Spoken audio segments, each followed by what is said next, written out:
Assalamualaikum warahmatullahi wabarakatuh. Perkenalkan, nama saya Keisha Salva Muharam dengan NIM 2024 005 0126 dari program studi Sistem Informasi kelas SI 24A. Di sini saya akan menjelaskan tugas dari mata kuliah Analisis dan Perancangan Sistem tentang studi kasus sistem peminjaman buku di perpustakaan digital. Oke, dari tugasnya itu adalah membuat activity diagram. Nah, sebelum saya menjelaskan alur dari activity diagramnya itu, saya akan membacakan terlebih dahulu latar belakang dari studi kasus yang diberikan, yaitu latar belakangnya itu adalah perpustakaan digital EduLib ingin meningkatkan efisiensi proses peminjaman buku. Selama ini, mahasiswa harus datang ke perpustakaan atau mengisi formulir manual untuk meminjam buku. Sistem baru diharapkan mempermudah mahasiswa melakukan peminjaman secara online, mengecek ketersediaan buku, serta memantau durasi pinjaman. Selanjutnya, nah di sini ada activity diagram yang sudah saya buat dari proses peminjaman buku oleh mahasiswa. Sebelum saya menjelaskan, saya akan menggeserkan diri saya dulu ke sebelah kiri agar tidak menghalangi diagramnya. Nah, saya sudah di sebelah kiri. Mari kita lanjut. Oke, sebelum menjelaskan alurnya, saya akan menyebutkan terlebih dahulu apa saja sih elemen yang digunakan.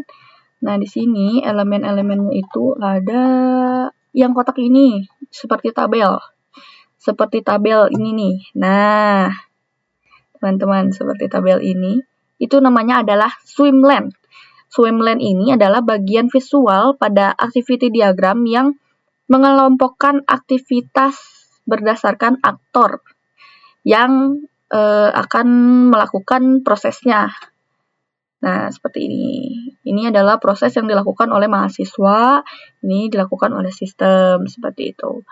Selanjutnya ada yang bulat hitam ini, itu namanya adalah initial state atau status awal, atau bisa kita sebut juga sebagai start, dimulainya proses. Nah, ini dimulai prosesnya itu dari aktor mahasiswa. Makanya disimpan pada kolom mahasiswa. Nah, selanjutnya itu ada yang kotak agak melengkung, ini adalah namanya activity. Activity ini itu aktivitas yang dilakukan oleh aktornya. Jadi proses-proses apa yang dilakukan oleh aktornya. Nah, di sini ada yang bentuknya kayak belah ketupat. Kayak belah ketupat ini adalah decision node. Decision node itu adalah yang menunjukkan titik di mana alur proses bercabang berdasarkan kondisi atau hasil evaluasi tertentu. Jadi hasilnya itu bisa jadi beberapa pilihan atau menjadi bercabang. Yang asalnya masuknya satu, terus diverifikasi atau dievaluasi dulu, itu tuh hasilnya apa sih gitu. Jadi ada dua pilihan atau beberapa pilihan itu bisa.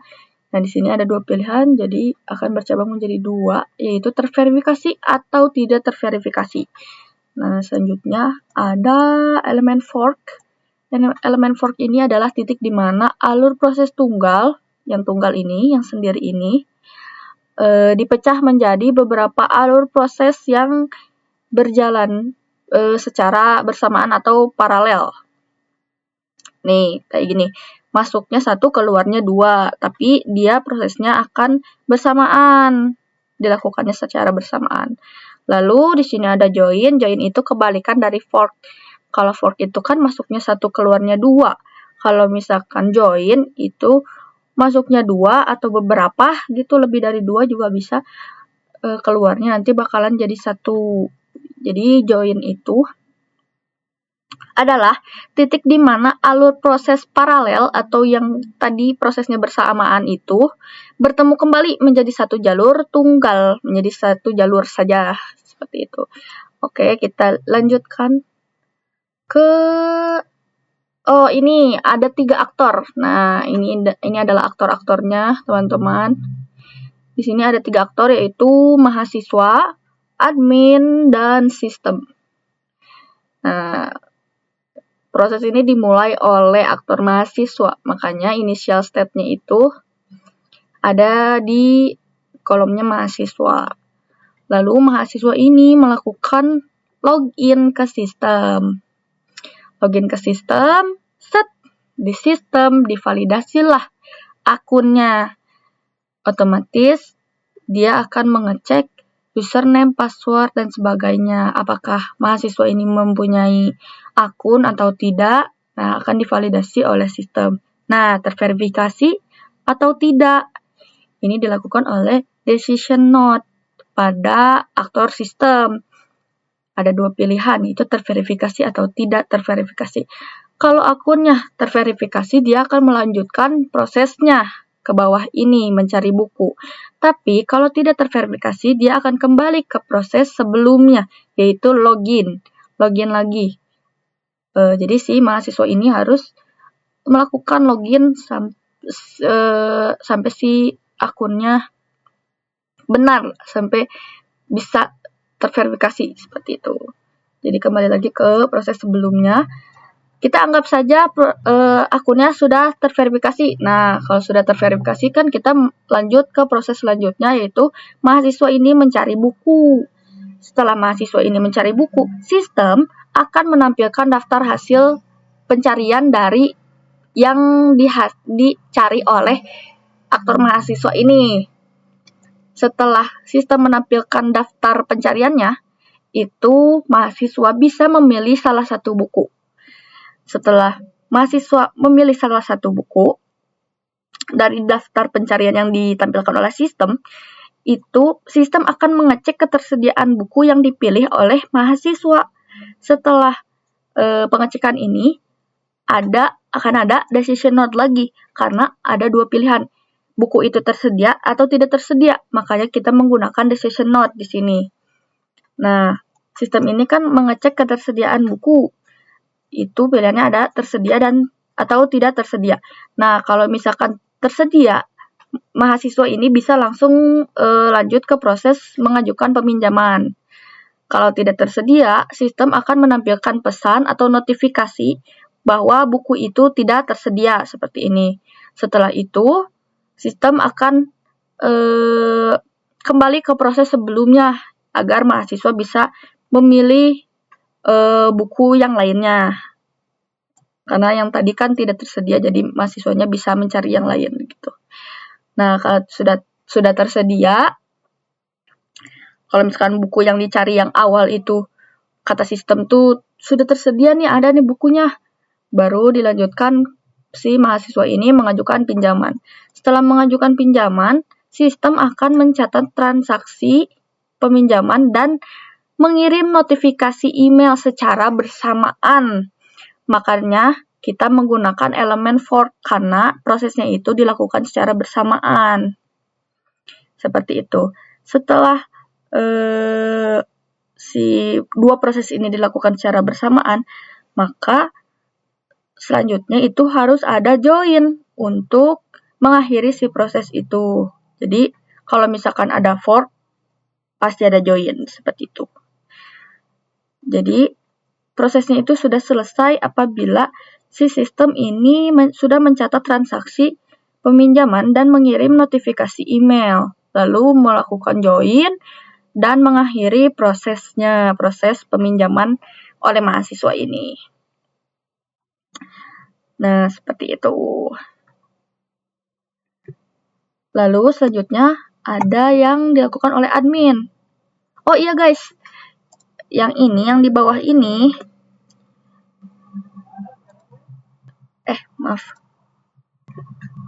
yang di bawah ini, nah yang di bawah ini nih, yang bulat hitam, luarnya ada warna putihnya, yang bulatnya ada 2 itu adalah final state atau akhir, yang di akhir status akhir, yang menandakan bahwa si proses itu telah selesai. Kan kalau misalkan bulat hitam ini, hitam doang itu adalah proses dimulai atau start. Kalau yang ada warna putihnya itu menandakan kalau si prosesnya itu sudah selesai gitu. Selanjutnya